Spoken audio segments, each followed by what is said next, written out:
Hello friends, ഞങ്ങളുടെ പുതിയൊരു വീഡിയോയിലേക്ക് എല്ലാവർക്കും സ്വാഗതം കേട്ടോ. ഇപ്പം സമയം ഏകദേശം 6 മണി കഴിഞ്ഞു കേട്ടോ. ഞാനും ജിനുവേട്ടനും മക്കളും ജിനുവേട്ടൻ്റെ അമ്മ എല്ലാവരും കൂടി നമ്മുടെ കൽപ്പറ്റ നെസ്റ്റോയിലേക്ക് പോവാണ് കേട്ടോ. വീട്ടിലുള്ള ഏകദേശം എല്ലാ സാധനങ്ങളും തന്നെ തീർന്നിട്ടുണ്ടായിരുന്നു. അപ്പം നമ്മൾ അവിടെ പോവാറ്. അവിടെ നല്ല ഓഫറും നല്ല വില കുറവൊക്കെ ഉണ്ട് കേട്ടോ. അങ്ങനെ നമ്മളിതാ ടൗണിൽ എത്തിട്ടോ, മേപ്പാടി ടൗണിലെത്തി. അപ്പോഴത്തേക്ക് ഇതാ ചെറിയ രീതിയിൽ മഴയെല്ലാം ചാറുന്നുണ്ടായിരുന്നു കേട്ടോ. ഇന്നത്തെ ആകാശം കാണാൻ നല്ല ഭംഗിയുണ്ടായിരുന്നേ. മഴക്കാറുള്ളതുകൊണ്ടാണെന്നാണ് ജിനുവേട്ടൻ പറഞ്ഞത്. അങ്ങനെ നമ്മളിതാ കൽപ്പറ്റ ടൗൺ എത്തി. നെസ്റ്റോയിൻ്റെ അവിടെ എത്തിയിട്ടുണ്ട് കേട്ടോ. കണ്ടോ നെസ്റ്റോ. നമ്മളിപ്പോൾ ഒരു 2 വർഷമായിട്ട് ഇവിടെ നിന്ന് തന്നെയാണ് സാധനങ്ങളെല്ലാം വാങ്ങാറ് കേട്ടോ. ഒരുപാട് വേണ്ട സമയത്ത് നമ്മൾ മാസത്തേക്കുള്ള എല്ലാ സാധനങ്ങളും ഇവിടെ നിന്ന് തന്നെയാണ് വാങ്ങൽ. പക്ഷേ ഇന്ന് പാർക്കിങ് ഭയങ്കര തിരക്കായിരുന്നു കേട്ടോ. കാരണം ഇന്ന് ഒരുപാട് ആൾക്കാർ വന്നിട്ടുണ്ടെന്ന് പറഞ്ഞ് അങ്ങനെ പാർക്ക് ചെയ്യാൻ വേണ്ടി നമ്മൾ വെയിറ്റ് ചെയ്ത് നിൽക്കുകയാണ് കേട്ടോ. അങ്ങനെ പാർക്കിങ്ങിനുള്ളതൊക്കെ കിട്ടി നമ്മൾ ഇതിൻ്റെ ഉള്ളിലോട്ട് കയറിയിട്ടുണ്ട് കേട്ടോ. ഇന്ന് സ്പെഷ്യൽ കുറേ ഓഫറുണ്ട്. തുണികളും അങ്ങനെ ആദ്യമൊന്നും തുണിയൊന്നും ഉണ്ടായിരുന്നില്ല കേട്ടോ.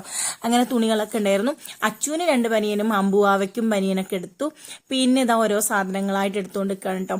അമ്പൂസിനാണെങ്കിൽ അവിടെ എത്തിയപ്പോഴേക്ക് ആകെ വെപ്രാളായിരുന്നു. ട്രോളി സ്വന്തം എന്നൊക്കെ ആയിരുന്നു കേട്ടോ.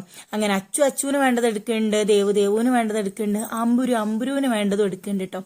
ഞാൻ കുറേ ചെറുപയറും കടലയും അമ്പയറും അങ്ങനത്തെ എല്ലാ ഐറ്റംസും എടുത്തിട്ടുണ്ട്. കാരണം ഡെയിലി നമുക്ക് ഉച്ചയ്ക്ക് ഫുഡ് ഇങ്ങനെ കൊണ്ടുപോകേണ്ടതുകൊണ്ട് ഞാൻ അങ്ങനത്തെ കുറേ ഐറ്റംസ് ഒക്കെ എടുത്തു കേട്ടോ. പിന്നെ അച്ചാർ എടുത്തിട്ടുണ്ട്, 2 സൈസ് ഉപ്പിലിട്ട മാങ്ങ എടുത്തു. പിന്നെ വെളിച്ചെണ്ണ, ഓയിൽ, എന്തായാലും 1 മാസത്തേക്കുള്ള എല്ലാ സാധനങ്ങളും തന്നെ എടുത്തിട്ടുണ്ട് കേട്ടോ.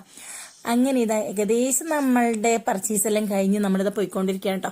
അതിൻ്റെ ഇടയിൽ ഫുഡെല്ലാം കഴിച്ചിട്ടുണ്ടായിരുന്നു. ഭയങ്കര തിരക്കായതുകൊണ്ട് അതിൻ്റെ വീഡിയോസ് ഒന്നും എടുക്കാൻ പറ്റിയിട്ടില്ല. അങ്ങനെ നമ്മളിതാ ഏകദേശം വീടെത്തിയിട്ടുണ്ട് കേട്ടോ. അപ്പം ഇതുണ്ടോ സാധനങ്ങളെല്ലാം കൊണ്ടാക്കാൻ അച്ചുവും ദേവും അമ്പുവാവും ഒക്കെ എന്നെ ഹെൽപ്പ് ചെയ്യുന്നുണ്ട്. അപ്പം ഇന്നത്തെ വീഡിയോ ഇത്രയൊക്കെ തന്നെ ഉള്ളൂ കേട്ടോ. അപ്പം നമ്മൾ വീഡിയോ ഒക്കെ കണ്ടിട്ട് എല്ലാവരും ഒന്ന് സപ്പോർട്ടൊക്കെ ചെയ്യണേ. അമ്പുവാവയ്ക്ക് വയ്യായിട്ട് ശരിക്കും എടുത്തോണ്ട് വരാനും എങ്കിലും കണ്ടോ എന്നെ ഹെൽപ്പ് ചെയ്യുന്നുണ്ട്. അപ്പം അമ്പുവാവിന് ഇഷ്ടമുള്ളവരൊക്കെ വീഡിയോ കണ്ടിട്ട് സപ്പോർട്ട് ചെയ്യണേ.